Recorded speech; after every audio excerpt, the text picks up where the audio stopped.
রমজানের প্রথম রাত যখন শুরু হয়, قال رسول الله صلى الله عليه وسلم إذا كان أول ليلة من شهر رمضان صفدت الشياطين ومردت الجن। রমজানের প্রথম রাত যখন শুরু হয়, অবাধ্য শয়তান আর জিনগুলাকে আটক করা হয়, শৃঙ্খলাবদ্ধ করা হয়, শিকলে বাঁধা হয়। وغلقت أبواب النار فلم يفتح منها باب। জাহান্নামের সবগুলা দরজা বন্ধ করে দেওয়া হয়, একটা দরজা আর খোলা হয় না। وفتحت أبواب الجنة فلم يغلق منها باب। জান্নাতের সবগুলা দরজা খুলে দেওয়া হয়, একটা দরজাও বন্ধ করা হয় না।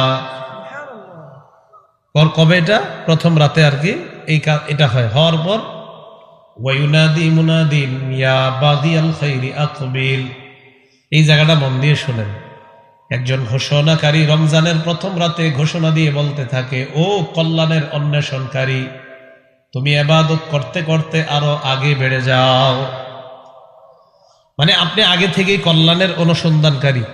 তো একজন আহ্বানকারী কয়, ও কল্যাণের অনুসন্ধানকারী, ও কল্যাণের অন্বেষণকারী, ও কল্যাণ তলবকারী, তুমি তো আগে থেকেই কল্যাণ তালাশ করছো, আর কল্যাণের মাস রমজান পেয়ে গিয়েছো, তুমি আরো আগে বেড়ে যাও। এবার কি কয় দেখেন, ওয়া বাগিয়াশ শাররি আকসির। আহ্বানকারী ডাক দিয়ে বলে, ও পাপ অন্বেষণকারী ব্যক্তি, এবার তুমি থামো। কি কয়? তুমি কল্যাণ অন্বেষণকারীকে ডাক দিয়ে বলে, ও কল্যাণের অন্বেষণকারী, তুমি আগে বেড়ে যাও। পাপ অন্বেষণকারীকে ডাক দিয়ে বলে, ও পাপ অন্বেষণকারী আকসির, তুমি থেমে যাও, সংযত হও। আর কত? পাপীকে বলে, আর কত পাপ করবা, এবার থামো না, আরে হয়েছে অনেক, এবার থামো একটু। পাপ অন্বেষণকারীকে বলে। তাই বলছি, এখন থেকে অভ্যাসটা করেন, কল্যাণ অনুসন্ধান করেন। পাপ অন্বেষণকারীকে আহ্বানকারী কয়, আর কত, রমজান শুরু হয়ে গেছে, আরে এবার একটু থামো না তুমি। প্রথম রাত, ওয়ালিল্লাহি উতাকাউ মিনান নার। প্রথম রাতেই আল্লাহর পক্ষ থেকে অসংখ্য অগণিত জাহান্নামীকে মুক্তির ব্যবস্থা করে দেওয়া হয় প্রথম রাতেই। ওয়াযালিকা ফি কুল্লি লাইলা। আল্লাহ নবী বলেন, প্রথম রাতের মতো রমজানের প্রত্যেক রাতে আল্লাহর পক্ষ থেকে অসংখ্য অগণিত জাহান্নামীকে মুক্তির ব্যবস্থা করে দেওয়া হয়। এই জন্য আমার আপনার কি কাজ? কবিরপুর কবরস্থান কমিটির উদ্যোগে এই মাহফিলের আয়োজন, আপনারা প্রতিদিন দোয়া করা, আল্লাহ এই কবরস্থানের মধ্যে যারা শুয়ে আছে মাওলা, আমার আত্মীয় স্বজনের যারা কবরের মধ্যে শোয়া মাওলা, আমার আত্মীয় স্বজনের কে জাহান্নামী আছে আমার জানা নাই, আল্লাহ আমার আত্মীয়র কেউ যদি জাহান্নামী হয়ে থাকে, আজকে রাতে আপনি যাদেরকে মুক্তি দিবেন তাদের সাথে আমার আত্মীয়কেও আপনি মুক্তির ব্যবস্থা করে দেন। আবার বলছি, প্রতি রাতে অসংখ্য অগণিত জাহান্নামীকে মুক্তির ব্যবস্থা করা হয়। তো যেহেতু প্রত্যেক রাতে অসংখ্য অগণিত জাহান্নামীকে মুক্তি দেওয়া হয়, এই জন্য আমার আপনার দায়িত্ব, কর্তব্য, আমরা প্রতি রাতে আল্লাহরে এটা বলবো, আল্লাহ আমার আত্মীয় স্বজনের অনেকেই কবরে আছে, মাবুদ কেউ যদি জাহান্নামী থেকে থাকে আমার আত্মীয় স্বজনের, আল্লাহ আপনার নবী বলছে রমজানে প্রতি রাতে অসংখ্য অগণিত জাহান্নামীকে আপনার পক্ষ থেকে মুক্তির ব্যবস্থা করা হয়। তো আমার ওই আত্মীয়কে আজকে যাদেরকে আপনি মুক্তি দিবেন তাদের সাথে তার মুক্তির ব্যবস্থা করে দিবেন। এই কথাটা বলা যাবে? তাহলে প্রথম রাত শুরু হলো, শুরু হওয়ার পর এইভাবে আল্লাহ ক্ষমা করে দেয়। রাতটা আস্তে আস্তে কাটাইতে কাটাইতে এশার নামাজের সময় এসে গেল। এশার নামাজের পর আমরা 2 রাকাত সুন্নত পড়ি, পড়ার পর আমরা তারাবি পড়ি। বলেন কোন নামাজ? এবার তারাবি নিয়ে আবার সমস্যা। সেটা কি যে হুজুর কয় রাকাত পড়বো? কয় রাকাত মানে 20 রাকাতে 40টা সেজদা দিল। কয়টা? 20 রাকাতে সেজদা কয়টা হয়? আরে কয়টা? আল্লাহ কোরআনে কয় উসজুদ ওয়াক্তারিব, সেজদা যত বেশি দিবা আমার কাছে তত আসবা। হ্যাঁ, ওয়াসজুদ ওয়াক্তারিব, সেজদা দাও কাছে আসো, সেজদা দাও কাছে আসো, সেজদা দাও কাছে আসো, সেজদা দাও কাছে আসো, সেজদা দাও আর আমার কাছে আসো। আল্লাহ বলছেন সেজদা দাও কাছে আসো। তো 20 রাকাতে সেজদা হয় কয়টা? 40টা। 8 রাকাতে কয়টা? 16টা। আপনারা 40টাই দেন, সমস্যা কি? কয়টা দেন? 40টা। এখন কথা হলো, এটা তো মন মতো হইলে হবে না। সেজদাটা যে মন মতো দিবেন তা তো না, এটা তো কোরআন সুন্নাহ মোতাবেক হতে হবে, ঠিক না? একজন কয় 20, আরেকজন কয় মনে করেন কম। একজন কয় 20, আরেকজন কি কয়? তো এই যে আমাদের মাঝে একটা মতভেদ হয় যে কেউ কয় 20, কেউ কয় আরো কম, এই মতভেদ যে হবে এটা নবী বলছেন। এই মতভেদ যে হবে এটা কে বলছেন? আবু দাউদ শরীফ 4607 নম্বর হাদিস, নাসাই 1578 নম্বর হাদিস, ইবনে মাজা 42 নম্বর হাদিস। তিনটা হাদিস মিলিয়ে আপনাদেরকে হাদিস বলছি, ঠান্ডা মাথায় মনোযোগ দিয়ে ঝগড়া না করার নিয়তে কারা কারা শুনবেন তাহলে বলবো হাদিসগুলা। কি বলছি বলেন তো? ঠান্ডা মাথায় মনোযোগ সহকারে ঝগড়া না করার নিয়তে। এই তিনটা বাংলা বলেন, বলেন ঠান্ডা মাথায় মনোযোগ সহকারে ঝগড়া না করার নিয়তে আমরা কথাগুলা শুনবো। আচ্ছা, ইনশাআল্লাহ। এবার মন দিয়ে শুনেন কি বলে। রাসূলুল্লাহ সাল্লাল্লাহু আলাইহি সাল্লাম বলেন, ইন্নাহু মাইয়াইশ মিনকুম বাদি ফাসারা ইখতিলাফান কাসীরা। আমার পরে পৃথিবীতে যারা বসবাস করবে তারা প্রচুর মতভেদ দেখতে পাবে। কি দেখতে পাবে? আমার পর যারা পৃথিবীতে বসবাস করবে তারা প্রচুর মতভেদ দেখতে পাবে, অনেক মতভেদ দেখতে পাবে। আল্লাহ নবী বলেন, যখন প্রচুর মতভেদ দেখবা তখন ওই মতভেদ নিরসনের 2টা উপায় অবলম্বন করবা। তাহলে মতভেদ দেখবো এটা নবী বললেন, আর ওই মতভেদ থেকে আমরা বের হওয়ার জন্য আল্লাহ নবী কয়টা উপায় অবলম্বন করতে বললেন? 2টা। তাহলে এবার আপনারা সুন্দরভাবে বলেন, মতভেদ হবে নবী বলছেন, মতভেদ থেকে উত্তরণের কয় উপায় নবী বলে দিয়েছেন? তাহলে আমাদের মাঝে এখন মতভেদ, তারাবি কত রাকাত পড়বো এটা হলো মতভেদ। একজন কয় 20, আরেকজন কয় আরো কম। নবীজি বলেন, ওই মতভেদ যেহেতু তোমাদের মধ্যে লাগছে, এখন তোমরা 2টা উপায় অবলম্বন করবা। 1 নাম্বার, আলাইকুম বিসুন্নতি, আমার সুন্নাত তোমরা আঁকড়ে ধরবা। 2 নাম্বার, সুন্নাতিল খুলাফায়ে রাশিদিন আল মাহদিয়িন, আমার হেদায়েত প্রাপ্ত খুলাফায়ে রাশিদার সুন্নাত আঁকড়ে ধরবা। মূলনীতি কয়টা? 2টা। ঝগড়া থেকে বাঁচার কয় উপায় নবী বললেন? 1 নাম্বার কার সুন্নত? নবী। 2 নাম্বার খুলাফায়ে রাশিদার সুন্নত। এবার নবীর সুন্নতে আমরা দেখি, এই যে আমগো মাঝে একটা দ্বন্দ্ব চলতেছে তারাবি, তো নবীর সুন্নতে আমরা প্রথম দেখব সহিহ বুখারী 1129 নম্বর হাদিস। এই হাদিসের বর্ণনাকারী আম্মা জান আয়েশা সিদ্দিকা রাদিয়াল্লাহু তাআলা আনহা, তিনি বলেন, সাল্লা রাসূলুল্লাহ সাল্লাল্লাহু আলাইহি ওয়াসাল্লাম যাতা লাইলাতিন ফিল মসজিদ, নবীজি রমজান মাসে একদিন রাতের বেলা তারাবির নামাজ পড়লেন মসজিদের মধ্যে। ফাসাল্লা বিসালাতিহি নাস, একদল সাহাবা নবীর পিছনে নবীর ইমামতিতে তারাবির নামাজ আদায় করল। তাহলে বলেন তো, ইমামকে নবীজি, মুক্তাদি কারা? সাহাবারা। সুম্মা সাল্লা মিনাল কাবিলা ফাকাসুরান নাস, পরের দিন আবার নবীজি তারাবি পড়াইলেন। আবার সাহাবাদের সংখ্যা প্রথম দিনের চাইতে পরের দিন জামাতে সাহাবাদের সংখ্যা আরো বেড়ে গেছে। কয়দিন হইল? এই 2 দিনের পরে আরেকদিন পড়াইছে। কেউ কেউ বলেন তাহলে 2 দিন হোক অথবা 3 দিন, বুখারীর বর্ণনা থেকে বোঝা যায় 2 দিন অথবা 3 দিন। তাহলে নবীর সুন্নতের মধ্যে আমরা পাইলাম 2 দিন বা 3 দিন। আল্লাহ রাসূল সাহাবাদেরকে নিয়ে তারাবির নামাজ পড়াইলেন। পরের দিন সাহাবারা মসজিদের মধ্যে উপস্থিত হয়, আল্লাহ নবীর অপেক্ষায় আছে, নবী আসবে আর তাদেরকে নিয়ে তারাবির নামাজ পড়বেন। ফালাম ইয়াখরুজ ইলাইহিম রাসূলুল্লাহ সাল্লাল্লাহু আলাইহি ওয়াসাল্লাম, আল্লাহ নবী আর তারাবির নামাজ পড়াইতে আসে না।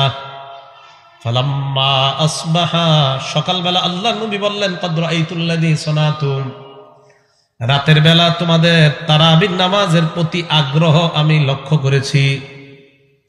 রাতের বেলা তারাবির নামাজের প্রতি তোমাদের আগ্রহ লক্ষ্য করেছি।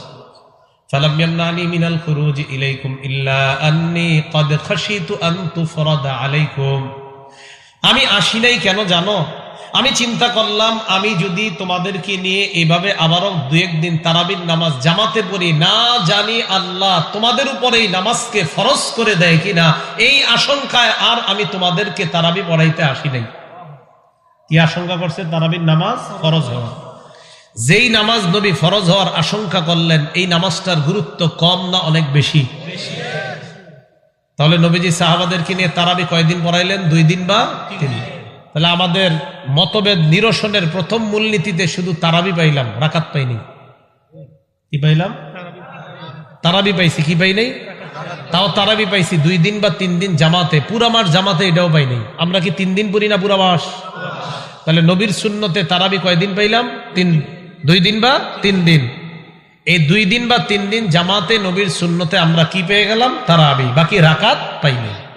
তাহলে মূলনীতি নাম্বার 2 যাই। এবার সাহাবাদের আমল দেখি।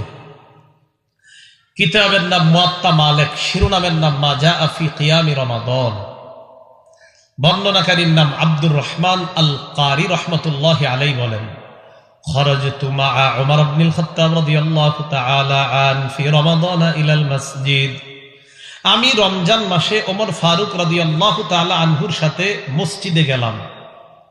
ফাইদান নাসু আওজাউন মুতাফাররিকুন, মসজিদে গিয়ে দেখলাম মুসল্লিরা বিক্ষিপ্ত ভাবে মসজিদে তারাবির নামাজ পড়তেছে। ইউসাল্লির রাজুলু লিনাফসিহি, কেউ একা একা তারাবি পড়ে।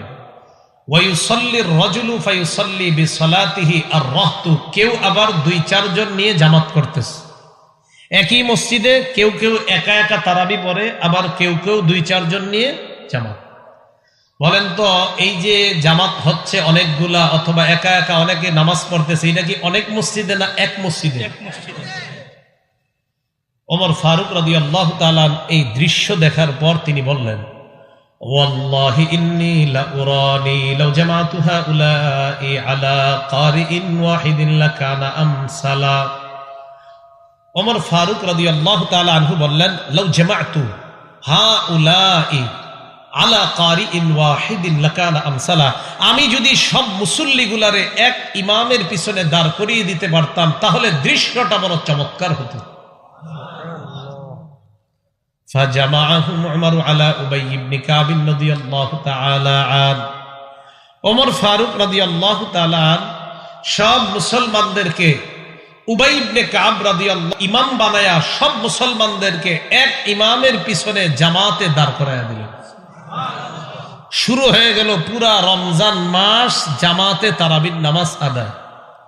নবীর সুন্নতে কি পুরা মাস পেয়েছিলাম না 2 দিন বা 3 দিন? ওমর ফারুকের সুন্নতে কি 2 দিন বা 3 দিন না পুরা মাস? এবার দেখেন তো, 2 মূলনীতি মিলাইলে কি মিলে? তারাবির নামাজ জামাতে পুরা মাস, তারাবির নামাজ জামাতে পুরা মাস। দুইটা উপায় যদি অবলম্বন করেন, তারাবির নামাজ জামাতে পুরা মাস, নবীর সুন্নতে জামাত 2 দিন বা 3 দিন, ওমর ফারুকের সুন্নতে জামাত পুরা মাস, তাহলে রসুলের সুন্নত আর সাহাবীর সুন্নত মিলাইলে তারাবির নামাজ জামাতে পুরা মাস আমরা পেয়ে যাই। রাকাত কিন্তু এখনো পাই নাই, যেটা আসল। এটাও মুয়াত্তা মালিকের ইমাম মালিক রাহমাতুল্লাহি আলাইহি আনছেন, মা জাআ ফি কিয়ামি রমাদান শিরোনামে। ইমাম মালিক রহমতুল্লাহ আলাইহি ইয়াজিদ ইবনে রুমান থেকে বর্ণনা করেন, কানা আন-নাস ইয়াকুমুনা ফি জামানি উমর ইবনুল খাত্তাব রাদিয়াল্লাহু তাআলা আন বি23 রাকআ, মুসলমানরা ওমর ফারুক রাদিয়াল্লাহু তাআলা আনহুর জামানায় 23 রাকাত নামাজ তথা 20 রাকাত তারাবি, 3 রাকাত বিতিরের নামাজ আদায় করতেন। এবার মিলান আল্লাহ রসুলের সুন্নত আর সাহাবীর সুন্নত যদি আমরা 2টা মিলাই, তাহলে আমরা তারাবির নামাজ জামাতে 20 রাকাত পুরা মাস পেয়ে গেলাম। তারাবির নামাজ জামাতে 20 রাকাত পুরা মাস পেয়ে গেলাম। তাহলে ঝগড়া নিরসনের মূলনীতি উপায় নবীজি কয়টা বললেন? 1 নাম্বার কার সুন্নত? নবীর। 2 নাম্বার সাহাবীর। এবার দেখেন তো আমরা যে সাহাবীর সুন্নত আঁকড়ে ধরে 20 রাকাত পড়ি মানি, কার কথা মানি? নবীর কথা। আরে নবীরা বললেন আমার সুন্নত আর খোলাফায়ে রাশেদার সুন্নত। ওমর ফারুক রাদিয়াল্লাহু তাআলা আন খোলাফায়ে রাশেদার মধ্যে কয় নাম্বার সাহাবী? দ্বিতীয়। তাহলে ওমর ফারুকের সুন্নত মানা মানি, ওই যে নবী বলছে আমার সুন্নত আর সাহাবার সুন্নত, তো ওমর ফারুকের সুন্নত মানা মানি রসুলের কথার উপর আমল করা। এইভাবে তারাবির নামাজটা শুরু হয়ে গেল। 20 রাকাত তারাবি প্রথম রাত। আপনি এবার 20 রাকাত তারাবি পড়লেন, বিতির পড়লেন। পড়ার পর যদি পারেন রাতে ইবাদত করবেন, যদি পারেন আর কি। আর যদি না, আপনার ঘুমের প্রয়োজন, সকালে অফিস আছে, তো আপনি ঘুমায় গেলেন তাড়াতাড়ি। আড্ডাবাজি করেন না, মোবাইল চালায়েন না, আড্ডাবাজি করেন না, ঘুমায় যান। ঘুমিয়ে সাহারি যখন আপনি খাবেন, এই সাহারি খাওয়ার এই পরিমাণ আগে ওঠার চেষ্টা করেন যেন আপনি 8 রাকাত তাহাজ্জুদ নামাজ পড়তে পারেন। কয় রাকাত? যদি 8 রাকাত না পারেন 6 রাকাত, যদি 6 রাকাত না পারেন 4 রাকাত, যদি 4 রাকাত না পারেন ইনশাআল্লাহ 2 রাকাত যেন না ছুটে এই দৃঢ় প্রতিজ্ঞা করে ফেলেন যে আমি কমপক্ষে 2 রাকাত তাহাজ্জুদ সালাত প্রত্যেক দিন সাহারির আগে পড়বই ইনশাআল্লাহ। কি নিয়ত করা যায় কিনা? আচ্ছা, তাহাজ্জুদের সালাত যদি 8 রাকাত পড়েন তাহলে রাসূল সাল্লাল্লাহু আলাইহি সাল্লামের 12 মাসের একটা সুন্নতের উপর আমল হয়ে যাবে। কয় মাস? 12 মাস। রাসূল 12 মাস 8 রাকাত তাহাজ্জুদের সালাত আদায় করতেন। সহিহ বুখারীর বর্ণনা 1147 নম্বর হাদিস। এই হাদিসের বর্ণনাকারী আবু সালামা তিনি বলেন, আমি আম্মাজান আয়েশা সিদ্দিকা রাদিয়াল্লাহু তাআলা আনহাকে জিজ্ঞাসা করলাম কাইফা কানাত সালাতু রাসূলিল্লাহি সাল্লাল্লাহু আলাইহি ওয়াসাল্লাম ফি রমাদান। আম্মাজান, আল্লাহর নবী রমজান মাসে রাতের আমল কেমন ছিল আপনার কাছে জানতে চাই, রাতের নামাজ কেমন ছিল আপনার কাছে জানতে চাই। আম্মাজান আয়েশা সিদ্দিকা রাদিয়াল্লাহু তাআলা আনহা জবাব দেয়, মা কানা রাসূলুল্লাহি সাল্লাল্লাহু আলাইহি ওয়াসাল্লাম ইয়াজিদু ফি রমাদান ওয়ালা ফি গায়রিহি আলা 11 রাকাতান। আল্লাহর নবী রমজানে এবং রমজানের বাহিরে, কি বললাম? রমজানের বাহিরে রাতের বেলা 8 রাকাত তাহাজ্জুদ আর 3 রাকাত বিতির, এই 11 রাকাত সালাত আদায় করতেন। কয় রাকাত? 8 রাকাত তাহাজ্জুদ আর 3 রাকাত বিতির। এখন আমাদের অনেক ভাইরা এই হাদিসটাকেই 8 রাকাত তারাবির দলিল হিসাবে বলে। এখন আপনারা বলেন তো আচ্ছা মাইনা নিলাম এই হাদিসটা 8 রাকাত তারাবির, মেনে নেই তো ঠিক আছে, রমজান মাসে 8 রাকাতে তারাবি বললাম, বাকি 11 মাসে এই নামাজের নাম কি দিবেন? বলেন, ফ্যান লাইট একটা বলেন নাম কি? আরে নামাজ কি দেয় শুধু রমজানে না 12 মাস? তো বুঝলাম রমজানে এটার নাম তারাবি, বাকি 11 মাস কি এটার নাম? না বলেন, কেউ বলেন যে বলেন হ্যাঁ হুজুর বাকি 11 মাস এটার নাম তারাবি, বলেন না, বলেন না তারাবি। এই দেখ অনেকে চিন্তা করে তাহলে কি কমু না, আপনারা বলেন যে যেই নামাজটা রমজানে তারাবি নাম দেন, তো এই নামাজটা বাকি 11 মাস কি নাম? তো তাহাজ্জুদ কি এটা কি 1 মাসের নামাজ না 12 মাসের? তো তারাবি কি 12 মাসের নামাজ না 1 মাসের? হ্যাঁ, যদি নাম দেন তারাবি তো 12 মাস এটার নাম দিতে হবে তারাবি, যদি নাম দেন তাহাজ্জুদ তো 12 মাস তাহাজ্জুদ। কিন্তু 12 মাস যদি তারাবি নাম দেন ইজ্জত থাকবে না, কারণ তারাবি তো 1 মাসের। তাহলে বোঝা গেল এটা শুধুমাত্র, দেখেন ইনসাফের সাথে আপনি একটু ভাবেন, আম্মাজান বললেন রসুল রমজানে এবং রমজান ছাড়া যত মাস আছে পুরা 12 মাস 8 রাকাত রাতের নামাজ পড়তেন, তো একই নামাজের নাম আপনি 2 নাম কিভাবে দিবেন? একটু আগে কোন নামাজ পড়ছেন? এশা। আগামীকাল এটার নাম কি? পরের দিন রমজান মাসে না অন্য একটা নাম নেন। তাহলে বোঝা গেল না, হাসবেন না, কেউ হাসবেন না, এইগুলা নিয়ে অনেক ঝগড়া করেন, ঝগড়া করেন না, হাসেন না, মন দিয়ে বুঝেন। নামাজ 5 ওয়াক্ত নামাজের নাম 12 মাসে একই নাম থাকে, তাহাজ্জুদ নামাজের নাম 12 মাসে একই নামাজ, তারাবির নামাজ এটা 12 মাসের নামাজ না, এটা 1 মাসের নামাজ। এই বিষয়টা কেন আমাদের মাথায় ঢুকে না? আল্লাহ আমাদের সকলকে, আল্লাহ আমি বুঝানোর চেষ্টা করছি, আপনি সবাইকে বুঝ দিয়ে দিন, ইনসাফের সাথে কথাগুলো বোঝার চেষ্টা করবে। আবু দাউদ শরীফের 1307 নম্বর হাদিস, এই হাদিসের মধ্যে আসছে, মা বোনরাও তো আলোচনা শুনতেছে। এই আপনারা যারা স্বামী আছেন, আপনার বিবিরে এত প্রেসার দিয়েন না যে অন্তত রাতের বেলা যখন রান্না করে তরকারি গরম করে একটু 2-4 রাকাত তাহাজ্জুদ পড়ার সুযোগও করে দিয়ে, 2-4 রাকাত তাহাজ্জুদ পড়ার সুযোগ। আমরা মা বোনদেরকে কি করি, রমজান মাসে ইফতারি আর আপনার সাহারিতে এত ব্যস্ত করে দেই যে এদেরকে আমরা ইবাদতের সুযোগ দিই না। এই জন্য আপনারা আল্লাহর হস্তে রমজান মাসগুলা প্রয়োজনে যদি পারেন আপনি একটু সহযোগিতা করেন, কিন্তু এই মা বোনদেরকে আপনি ইবাদত শূন্য করে দিবেন যে রমজানে আমি মজার মজার খানা খাবো। আচ্ছা, রমজানে মজার খানা খাইতে হবে, এটা আপনারা কই পাইছেন জিনিসটা? তো বুঝাইতে চাইলাম রমজান যেন আমাদের ইবাদত, এটা মাথায় থাকে যে রমজান আমরা ইবাদত মানে রমজান আমাদের জন্য একটা অফার। এই অফার যেন আমি, আমার মেয়ে, আমার ছেলে, আমরা সবাই গ্রহণ করতে পারি, এই মানসিকতা থাকা। আল্লাহ বুঝার তৌফিক দান করেন। আম্মা জান আয়েশা সিদ্দিকা রাদিয়াল্লাহু তাআলা আনহা বলেন, লা তাদা কিয়ামাল লাইল, তুমি তাহাজ্জুদ নামাজ ছেড়ে দিবা না। ফাইন্না রাসূলুল্লাহি সাল্লাল্লাহু আলাইহি ওয়াসাল্লাম কানা লা ইয়াদাউহু, আল্লাহর নবী কখনো তাহাজ্জুদ নামাজ ছাড়তেন না। ওয়া কানা ইযা মারিদা আও সাল্লা, ওয়া কানা ইযা মারিদা আও কাসিলা সাল্লা কাঈদা, আল্লাহর নবী যদি অসুস্থ হইতেন অথবা ক্লান্ত বোধ করতেন, নবীজি বসে বসে হলেও তাহাজ্জুদের নামাজ আদায় করতেন। অসুস্থ যদি হতেন, ক্লান্তি অনুভব যদি করতেন, বসে বসে হলেও তাহাজ্জুদের নামাজ আদায় করতেন। ভাই, তাহলে এই রমজানে ইনশাআল্লাহ আমরা নিয়ত তো 8 রাকাত, না পারলে 6 রাকাত, টাইম না থাকলে 4 রাকাত, আরো সময় কম থাকলে 2 রাকাত, কিন্তু 2 এর নিয়ত করেন না, নিয়ত করেন 8 এর। ইনশাআল্লাহ আল্লাহ অন্তত কাছাকাছি তৌফিক দান করবেন।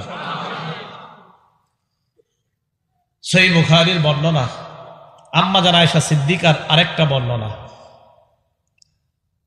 আম্মা জান আয়েশা সিদ্দিকা বলেন, লাম তারা রাসূলুল্লাহি সাল্লাল্লাহু আলাইহি ওয়াসাল্লাম ইউসাল্লি কাঈদা, আম্মা জান বলেন তিনি নবীজিকে কখনো বসে নামাজ পড়তে দেখেন নাই, হাত্তা আসান্না, বয়স হওয়ার আগে। নবীজির যখন বয়স বেড়ে গেল তখন নবীজি তাহাজ্জুদ পড়তেন কিভাবে? বসে বসে তাহাজ্জুদের নামাজ শুরু করতেন। কানা ইয়াকরাউ কাঈদা, বসে তেলাওয়াত করতেন। ওয়া কানা ইযা আরাদা ইয়ারকা, যখন রাসূল রুকু করার ইচ্ছা করতেন, কমা, তখন দাঁড়ায়া যাইতেন। দাঁড়ানোর পর ক্বরাআ নাহওয়া মিন 30 আয়া আও 40 আয়া, প্রথমে বসে তেলাওয়াত করতেন, রুকু করার আগে দাঁড়াইতেন, দাঁড়ায়া আরো 30 অথবা 40 আয়াত তেলাওয়াত করতেন, করার পর সুম্মা রাকা, এরপর রুকু করতেন। তাহলে তাহাজ্জুদের নামাজটা, এটা অন্য সময় যদি আমাদের সুযোগ হয় না, রমজানে তো আমরা সাহারিতে উঠি আমরা, তো এই জন্য যেহেতু আল্লাহ সুযোগ করে দিয়েছেন, তো আমরা চেষ্টা করব 8 রাকাতের নিয়ত করব, না পারলে 6, না পারলে 4, 2 যেন মিস নাই হয় আমাদের ইনশাআল্লাহ। আল্লাহ সকলকে তৌফিক দান করেন। মা বোন যারা আছেন, আপনারা যখন সাহারির সময় আগে ওঠেন, উঠার পর আপনি এমন একটা সময় নিয়ে উঠবেন তরকারি ভাত ইত্যাদি গরম করার জন্য, যে এমন একটা সময় নিয়ে উঠবেন যে আপনিও নিয়ত করবেন আমি 8 রাকাত তাহাজ্জুদ পড়ে এরপরে আমি রান্নার কাজ শুরু করব। যদি না পারেন 6 রাকাত, না পারলেন 4 রাকাত। যদি দেখেন না এত বেশি পড়লে আজকে আপনার সময় কুলাবে না, আপনি অন্তত 2 রাকাত সালাত আদায় করে আল্লাহর কাছে একটু কথাবার্তা বলে এরপরে আপনি রান্নার কাজ শুরু করেন। এই সুযোগটা আমরা মা বোনদেরকে রমজানে প্রতিদিন বলে দিব যে তুমি সাহারির সময় ওঠার পর তখন তুমি একটু আমল করবা, করার পর এরপরে যতটুকু পারা যায় বাস করা, ঠিক আছে না ইনশাআল্লাহ? আচ্ছা, এরপরের আমল হলো সাহারি খাওয়া। বলেন কি খাওয়া? সাহারি সবাই খাবেন। অনেকে বলে হুজুর সাহারি না খায় রোজা রাখলে হবে না। আপনি খাবেন না কেন সেটা বলেন। মানে একটা ফাইজলামি আর কি, মানে আপনি কেন খাবেন না, খুব আপনি কিছু একটা দেখাতে চাচ্ছেন। রাসূলুল্লাহ সাল্লাল্লাহু আলাইহি সাল্লাম বলেন তাসাহহারু, তোমরা সাহারি খাও। কে বলছে? তো আপনি খাবেন না কেন? পরে কি বলে দেখেন, ফাইন্না ফিস সাহুরি বারাকা, সাহরির মধ্যে বরকত আর বরকত। আমাকে যদি বলেন হুজুর আপনি সাহারি খায়েন না, আমি বলবো আমি খাবো। যদি বলেন কেন, আমি বলবো আমার নবী বলছে সাহারির মধ্যে বরকত, আমি এই বরকত মিস করতে চাই না। নবী বলছে সাহারিতে বরকত, তো এই বরকত আমি কেন মিস করব? এবার খেজুর রাখেন না, খেজুর রমজান মাসে সাহারির সময় অন্তত 2-4টা খেজুর খাইবেন। ভাত তো খাবেন যা খান, সাথে 2-4টা খেজুর। রাসূল বলেছেন খেজুর কতই না উত্তম নেয়ামতে পরিপূর্ণ সাহারি হলো খেজুর। নবীজি বলছেন সাহারির সময় খেজুর খাওয়া এটা কতই না উত্তম, কতই না নিয়ামতে পরিপূর্ণ। তো এই জন্য যেহেতু আমার রসুল সাহারির মধ্যে সবচেয়ে শ্রেষ্ঠ খাদ্য খেজুরকে বলছেন, তো আমরা সাহারিতে অন্যান্য খাদ্যের সাথে আমরা চেষ্টা করব 2-4টা খেজুরও যেন আমরা খাইতে পারি। আর খেজুর যদি আপনি খান, সারাদিন যে রোজা রাখবেন একটা ক্লান্তি আসবে, শরীরের মধ্যে একটা কাজ করতে গিয়ে আপনার শরীরের প্রোটিন খরচ হবে। আপনি খোঁজ নিয়ে দেখেন, ডাক্তার বলবে যে খেজুরে আল্লাহ পাক রব্বুল আলামিন এত আশ্চর্য রকমের নিয়ামত দিয়ে রেখেছেন খেজুরের মধ্যে, আপনার ওই শক্তি খরচ হওয়াটাকে এই খেজুরের মাধ্যমে ইনশাল্লাহ ঘাটতি পূরণ হয়ে যাবে। তাহলে সাহারিতে অন্যান্য খাদ্যের সাথে শ্রেষ্ঠ নিয়ামতের একটা খাদ্য আছে, কি নাম? খেজুর। মনে থাকবে নি? আচ্ছা, এবার আপনার রোজা শুরু হলো। রোজা যখন আপনি রাখবেন, খুব মন দিয়ে শুনেন। ক্বালা রাসূলুল্লাহ সাল্লাল্লাহু আলাইহি ওয়াসাল্লাম, নবীজি বলেন, মান সামা রমাদানা ঈমানান ওয়া ইহতিসাবা গুফিরা লাহু মা তাকদ্দামা মিন যামবি। যে ব্যক্তি ঈমানের সাথে সওয়াবের আশায় রোজা রাখে, তার আগের গুনাহগুলো মাফ করে দেওয়া হয়। তাহলে আপনার রোজা শুরু হয়ে গেল। রাসূলুল্লাহ সাল্লাল্লাহু আলাইহি সাল্লাম বলেন, আস-সাওমু জুন্নাতুন মা লাম ইয়াখরিকহা। রোজা জাহান্নাম থেকে বাঁচার জন্য ঢাল, যতক্ষণ এই ঢালকে ছিদ্র করা না হয়। কি করা না হয়? ছিদ্র করা না হয়। বলেন, আমার আপনার রোজা জাহান্নাম থেকে বাঁচার ঢাল যদি কি করা না হয়? সাহাবারা প্রশ্ন করলেন, ইয়া রাসূলুল্লাহ, রোজা আবার ছিদ্র হয় কিভাবে? আল্লাহ নবী বললেন, 2টা অপরাধের মাধ্যমে রোজা ছিদ্র হয়ে যায়। 1 নাম্বার মিথ্যা কথা, 2 নাম্বার গীবত। মিথ্যার কারণে রোজা ছিদ্র হয়ে যায়, গীবতের কারণে রোজা ছিদ্র হয়ে যায়। মানুষ মিথ্যা বলে জিহ্বা দিয়ে, গীবত করে মানুষ জিহ্বা দিয়ে। পুরা ফলাফল যদি আপনি আমি মিলাই, তাহলে আমাদের সামনে ফলাফল দাঁড়িয়ে যায়, রোজা নামক ঢাল ছিদ্র হয়ে যায় আমাদের শরীরের একটা অঙ্গের কারণে। এই অঙ্গটার নাম হলো জিহ্বা। বলেন কি নাম? সাহারি খাই কি দিয়া? জিহ্বা। ইফতারি করি কি দিয়া? সাহারি খেয়ে রোজা রাখলাম, ইফতার খেয়ে রোজা শেষ করলাম। এই জিহ্বা দিয়ে আমরা রোজা শুরু করলাম, জিহ্বা দিয়ে আবার রোজা সমাপ্ত করলাম। আবার এই জিহ্বার কারণে হতে পারে আমার আপনার এই রোজার কোনো মূল্যায়ন থাকবে না। তাহলে জিহ্বা, এটার কারণে রোজা ছিদ্র হয়। খুব মনোযোগ দেন। তিরমিজি শরীফের 2406 নম্বর হাদিস। এই হাদিসের বর্ণনাকারী উকবা ইবনু আমির রাদিয়াল্লাহু তাআলা তিনি বলেন, বলতু ইয়া রাসূলুল্লাহ মান নাজাত। আল্লাহ নবীকে আমি প্রশ্ন করলাম, মুক্তির উপায় কি আপনার কাছে জানতে চাই। নবীজি বললেন, মুক্তির উপায় হলো 3টা। কয়টা? 1 নাম্বার আমসিকা আলাইকা লিসানাক, তোমার জিহ্বা তুমি সংযত রাখবা। 2 নাম্বার ওয়ালিয়াসাকা বাইতুকা, তোমার ঘর যেন তোমার জন্য প্রশস্ত হয়। 3 নাম্বার ওয়াবকি আলা খাতিআতিক, তুমি অতীতের গুনাহের জন্য কান্নাকাটি করবা। তাহলে মুক্তির উপায় 3টা। 1 নাম্বার জিহ্বাকে সংযত রাখা, গুনাহ থেকে হেফাজত করা। বলেন তো, রোজা ছিদ্র হয় কোন অঙ্গ দিয়ে? আল্লাহ আমাদের সকলকে এই জিহ্বা যেন গুনাহ মুক্ত রাখতে পারি, আল্লাহ তৌফিক দান করেন। তিরমিজি শরীফের 2407 নম্বর হাদিসের বর্ণনা। এই হাদিসের বর্ণনাকারী আবু সাঈদ খুদরি রাদিয়াল্লাহু তাআলা তিনি বলেন, ক্বালা রাসূলুল্লাহ সাল্লাল্লাহু আলাইহি ওয়াসাল্লাম, ইযা আসবাহা ইবনু আদম ফাইন্নাল আযা কুল্লাহা তুকাফফিরুল লিসান ফাতাকুল ইত্তাকিল্লাহা ফিনা ফাইন্নামা নাহনু বিকা। এই হাদিসের অনুবাদ শোনানোর আগে ওয়াদা করেন, আগামীকাল সকাল থেকে এই হাদিসের অনুবাদটা মরার আগ পর্যন্ত স্মরণ করার চেষ্টা করবেন। তাহলে গুনাহ ছেড়ে দেওয়া সহজ হবে। গুনাহ ছেড়ে দেওয়া কি হবে? এই নবীজি কি বলে দেখেন, আদম সন্তান সকালবেলা যখন ঘুম থেকে ওঠে, আদম সন্তানের সমস্ত অঙ্গ প্রত্যঙ্গগুলা জিহ্বাকে ডাক দেয়। বলেন তো, আগামীকাল সকালে ঘুম থেকে ওঠার পর আমার আপনার আমাদের সব অঙ্গগুলা কাকে ডাক দিবে? জিহ্বাকে ডাক দিয়ে বলে, জিহ্বা ইত্তাকিল্লাহা ফিনা, তুমি আমাদের ব্যাপারে আল্লাহকে ভয় করো। কারে ভয় করো? পা ডাক দিয়ে বলে, জিহ্বা আমাদের ব্যাপারে আল্লাহকে ভয় করো। হাত ডাক দিয়ে বলে, জিহ্বা আমাদের ব্যাপারে আল্লাহকে ভয় করো। চোখ কান নাক ডাক দিয়ে বলে, জিহ্বা আমাদের ব্যাপারে আল্লাহকে ভয় করো। ফাইন্নামা নাহনু বিকা, আমরা তোমার অনুসারী, তুমি আমাদের লিডার। ফাইন ইস্তাকামতা ইস্তাকামনা, তুমি যদি সোজা থাকো আমরাও সোজা, ওয়া ইন ইওয়াজাজতা ইওয়াজাজনা, তুমি যদি বাঁকা হয়ে যাও আমরাও বাঁকা।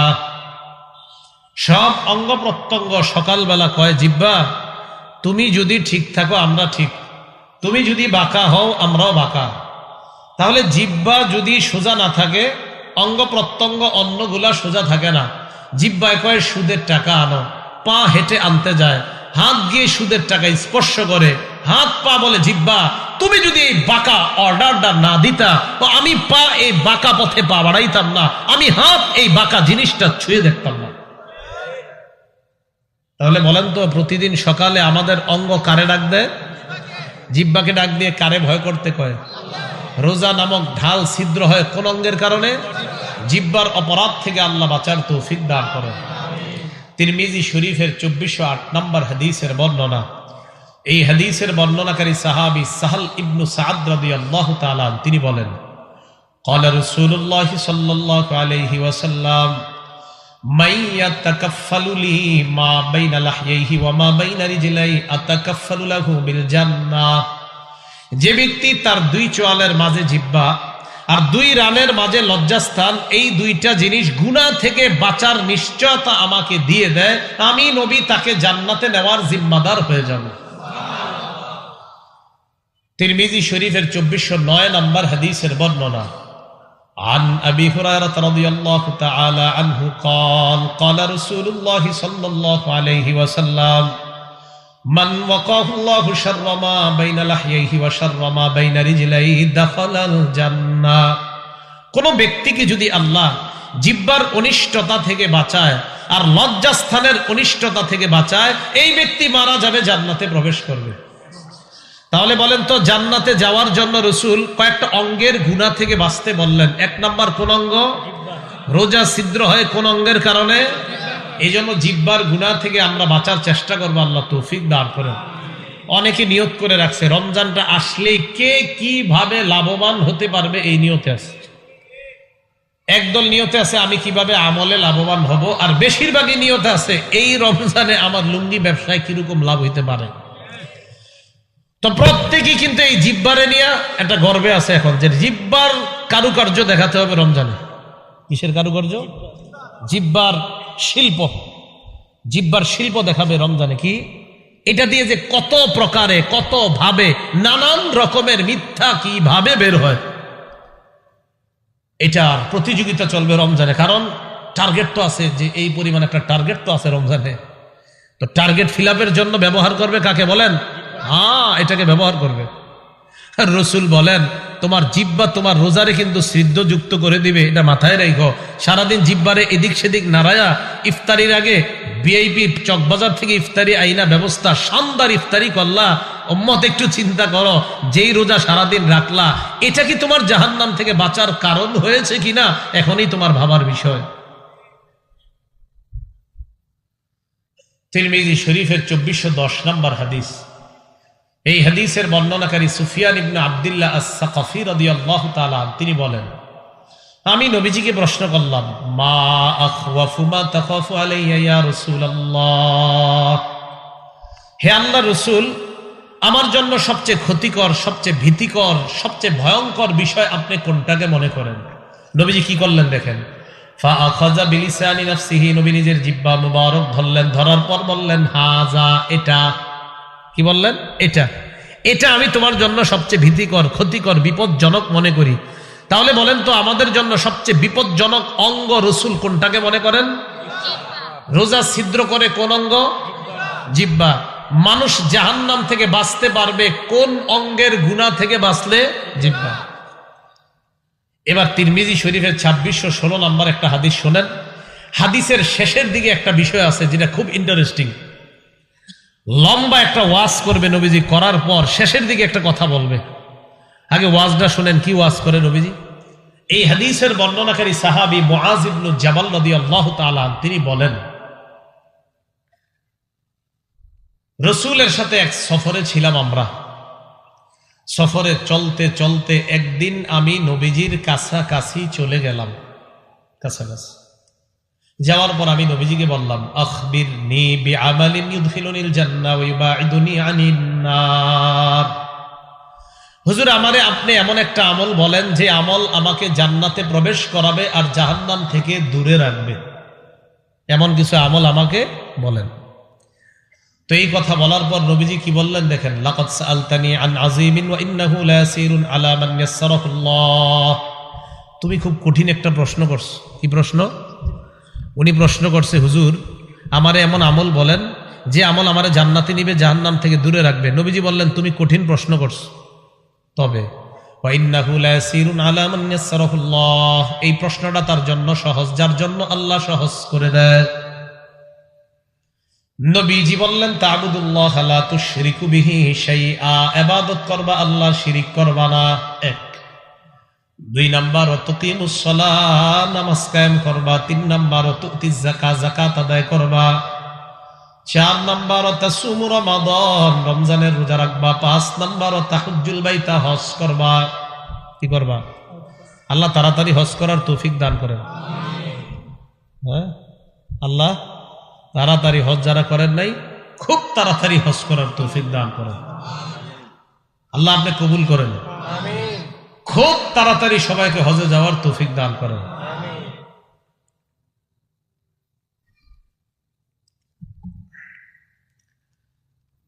রাসূল 5টা কথা বললেন, ইসলামের 5 ভিত্তি বলে ফেললেন। বলে ফেলার পর নবীজি সাহাবীকে বললেন, আলা আদুল্লুকা আলা আবওয়াবিল খাইর, আমি কি তোমাকে কল্যাণের দরজা সমূহের কথা বলবো না? যাদের ঘরে অভাব অনটন আছে, 3টা আমল বাড়ায় দিবেন। কয় আমল? আজকে থেকে 3 আমল বাড়ান। যাদের ঘরে অভাব অনটন, আপনার অভাব অনটন আল্লাহ দূর করে দিবে। বলেন কল্যাণের দরজা কয়টা? 3টা। বলেন কল্যাণের দরজা কয়টা?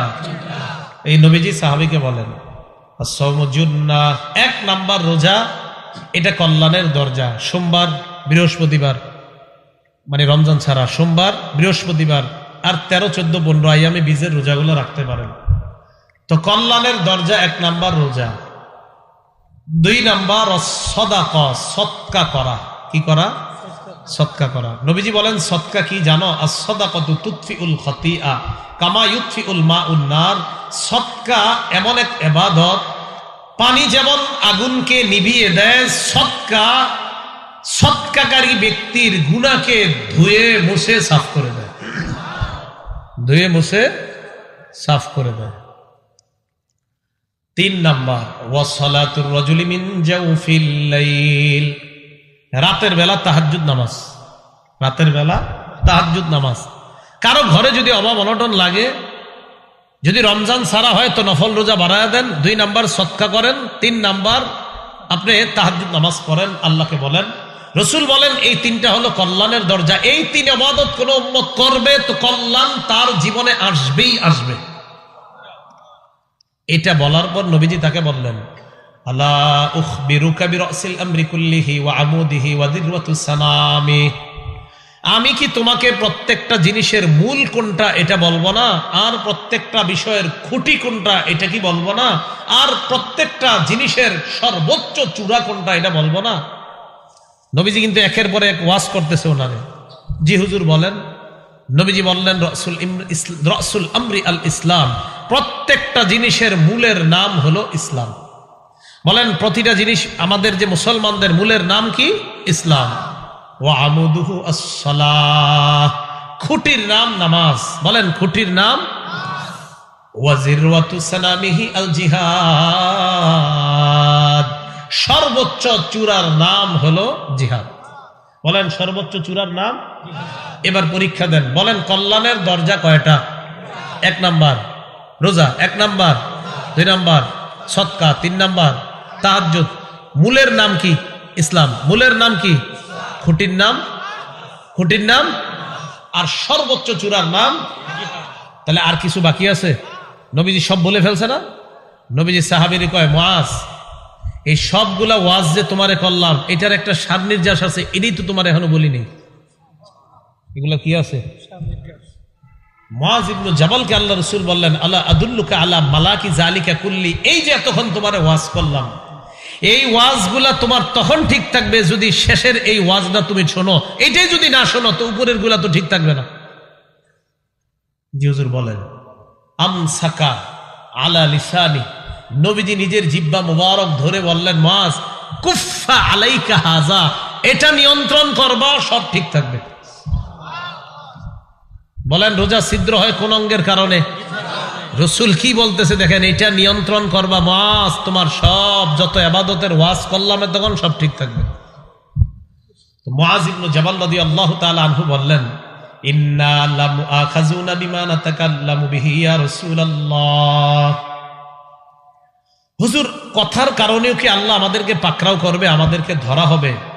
ভাই কথাটা মন দিয়ে শুনেন, কি বলছে হুজুর, কথার কারণেও কি আমাদেরকে ধরা হবে? নবীজি বললেন, হাল ইয়াকুব্বুন নাসা ফিন নারি আলা ওয়ুজুহিহিম আও আলা মানাখিরিহিম ইল্লা হাসাইদু আলসিনাতিহিম। বেশিরভাগ মানুষকে মাথাটা নিচের দিকে দিয়ে, পাগুলা উপরের দিকে দিয়ে, শুধুমাত্র মুখের অপরাধের কারণে মুখ থুবড়ে জাহান্নামে নিক্ষেপ করা হবে। তাহলে কোন অঙ্গের অপরাধে মানুষ বেশি জাহান্নামী হবে? বলেন, কোন অঙ্গের অপরাধে? রোজা ছিদ্র হয় কোন অঙ্গে দিয়ে? মানুষ জাহান্নামী হয় বেশি কোন অঙ্গের কারণে? এই জন্য রাসূল বললেন, জিহ্বা দিয়ে তোমরা তোমাদের রোজা এটাকে ছিদ্রযুক্ত করে ফেলো না, এটাকে ছিদ্র করে ফেলো না। জিহ্বা দিয়ে সাহারি খাই, জিহ্বা দিয়ে ইফতার করি, হতে পারে জিহ্বার কারণে আমার রোজাটাই নষ্ট হয়ে যাবে। এই জন্য আল্লাহ আমাদের সকলকে রোজাটা যেন আমরা ত্রুটি মুক্ত ভাবে, তাহলে ইনশাল্লাহ এই রমজানের একটা রোজাকেও আমরা ছিদ্র করব না। রাজি আছেন সবাই ইনশাল্লাহ? তাহলে এই জন্য একটা অভ্যাস করতে হবে, কি? ওই যে প্রথম থেকে, এখন থেকে অভ্যাস, যে আমি জিহ্বাকে নিয়ন্ত্রণ করব। কিছু বলার আগে খালি ভাববেন, এটা কি বলবো না বলবো না। আজকে থেকে ট্রাই করেন যে আমি কোনো বেহুদা কথা বলবো না। এখন থেকে ট্রাই করেন যে আমি বেহুদা কথা বলবো না। এইভাবে আপনি রমজান পর্যন্ত আপনি কাটান, দেখবেন রমজানে বেহুদা কথা না বলা আপনার জন্য সহজ হয়ে যাবে। রোজা রাখলেন, রাখার পর এবার ইফতারি করবেন। বলেন, কি করবেন? আপনাদের কাছে আমার একটা আবদার, রমজান মাসে, রমজানে সাধারণত আমরা সবাই সব নামাজগুলা খুব গুরুত্ব দিয়ে পড়ি, শুধু মাগরিব না ছাড়া। কোনটা হুজুর? কোনটা? মাগরিব। সারাদিন রোজা রাখছি কার জন্য? আমরা। মাগরিব পড়া কার হুকুম? বেশিরভাগ মুসলমানরা মাগরিবের নামাজটা ইফতারির কারণে জামাতটা ছুটে যায়। আপনারা আমার সাথে ওয়াদা করেন যে ইনশাল্লাহ এই রমজানে যে ইফতারির কারণে, আরে খাওয়ার কারণে আমার মাগরিব ছুটবে, এটা হতে দিব না আমরা ইনশাল্লাহ। কি করবেন এই জন্য? রমজান মাসে সাধারণত আর কি, এটা আল্লাহর পক্ষ থেকেই, রমজানে সাধারণত মানুষ যত কিছুই খায়, সাধারণত বেশিরভাগেরই কোনো গ্যাস ট্যাসের সময় ঝামেলা হয় না। এটা মাশাআল্লাহ, আলুর চপ, বেগুনি টিগুনি যা খায় রমজানে সবাই ফিট থাকে মাশাআল্লাহ। তো এটা সাধারণত ক্ষুধার্ত অবস্থায় একটু মন চায় সবার। তো আপনারা কি করবেন, সাধারণত এটা যদি আপনি ইফতারির সময় বানান, তখন সাধারণত ওইটা খাই পাওয়ার সম্ভাবনা থাকে বেশি। এক্ষেত্রে আপনি দুই একটা খেজুর অথবা একটু পানি নিয়ে আপনি জামাতটা পরে ফেলেন, জামাত পরার পরে আইসা ওইটা বানায় আপনারা খান, সমস্যা কি? আপনি একটা খেজুর খেয়ে শুধু পানি যদি পান করেন, তখনও কিন্তু আপনার ওই খাবারের চাহিদাটা থেকে যাবে। তো আপনি খেজুরটা খান, খাওয়ার পর পানি নিয়ে আপনি জামাত, বাস আপনি মানে বুঝাবেন, আল্লাহ আপনার জন্য সারাদিন রোজা রাখছি, আর আমি আপনার জন্য এই মাগরিবের নামাজটাও আপনার হুকুম, আমি ইফতারির কারণে আমার রবের এই মাগরিবের হুকুম আমি জামাত ছেড়ে দিব না, এটা হতে পারে না। একটা খেজুর, দুইটা, চারটা খেজুর আপনি মুখে দেন, পানি পান করেন, খেজুর দিয়ে ইফতারিটা শুরু করেন। খেজুরের আগে আপনি যদি না থাকে আপনি পানি নেন, পানি নিয়ে বাস আপনি একটু খেজুর খান, খাওয়ার পর এরপর আপনি জামাতে নামাজটা পড়েন। নামাজের পর ইনশাআল্লাহ একদম ধীরস্থির ভাবে, খুব সুন্দরভাবে বসে রিল্যাক্সে আপনি ওই মুড়ি বানানো ইত্যাদি যেটা আছে সেটা খেতে পারেন। ব্যবসায়ী যারা আছেন, ফ্যাক্টরি, মিল ফ্যাক্টরিতে যারা, আপনারা হয়তো এই সুযোগটা পাবেন না, কারণ কাজ থাকে। কিন্তু আপনাদের কাছে আমার আবদার, এই সুযোগ যদি না পান, আপনি সামান্য খান, এই পরিমাণ বানান যেন আপনাদের ৩-৪ জন যারা একসাথে খান, যে আমাদের এই পরিমাণ বানাতে হবে, কারণ আজানের পর আমাকে সুযোগ দিবে মাত্র 15 মিনিট। কথার কথা, ঢাকা 15 মিনিট দেয়, তো এদিকে জানি না কেমন, 15 মিনিট যদি হয়, তো আপনি এইভাবে ওই জিনিসগুলা বানান যেন আপনার 10 মিনিটের মধ্যে খাবারটা আলহামদুলিল্লাহ আপনি সেরে ফেলতে পারেন। তো 10 মিনিট যদি টার্গেট নিয়ে বানান, দেখা যাবে 11-12 মিনিটের মধ্যে শেষ হয়ে যাবে, ইনশাল্লাহ আপনি জামাতে উপস্থিত হয়ে যেতে পারবেন। তাহলে মূল কথা যেটা বুঝাইতে চাইলাম, আমার সাথে বলেন, ইফতারির কারণে মাগরিবের জামাত আমরা ছেড়ে দিব না ইনশাআল্লাহ। মনে থাকবে কথাগুলা। আল্লাহ আমাদের সকলকে এই রমজানটা যেন আমরা একদম পুরা সগীরা গুনাহ মুক্ত ভাবে, কবিরার চিন্তাও করব না, আমরা যেন কাটাইতে পারি। আল্লাহ তৌফিক দান করেন। আমিন ওয়া আখিরু দাওয়ানা আলহামদুলিল্লাহি রাব্বিল আলামিন।